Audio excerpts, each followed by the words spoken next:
ఈరోజు రాపూరు గ్రామ పరిధిలో తూర్పు ఆగర్తకట్లో కార్డనెన్స్ సెర్చ్ ఆపరేషన్ చేయడం జరిగింది. దీంట్లో సుమారు ఒక 100 హౌస్ హోల్డ్స్ ఇక్కడ ప్రతి ఇల్లు కూడా సెర్చ్ చేయడం జరిగింది.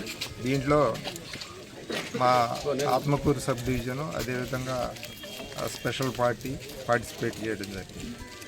ఇక్కడ వచ్చేసి సుమారుగా ఒక 11 motor cycles, registration documents produce చేయని వెహికల్స్ సీజ్ చేయడం జరిగింది.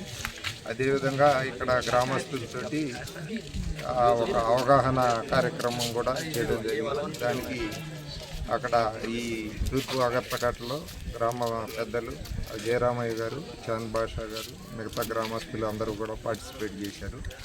ఈ కార్డనెన్స్ సెర్చ్ ఆపరేషన్స్ ఉద్దేశం ఇక్కడ ఎటువంటి అనుమానితుల కదలికలు ఉంటే వాళ్ళని పట్టుకోవటం, అదేవిధంగా ఇక్కడ గంజాయి ఇటువంటి మత్తు పదార్థాలకు బానిసలైతే వాళ్ళని గుర్తించడం, అదేవిధంగా ఇక్కడ మోటార్ సైకిల్స్, అన్రిజిస్టర్డ్ వెహికల్స్ ఉంటే గుర్తించే ఉద్దేశంతో ఈ కార్యక్రమం చేయడం జరిగింది.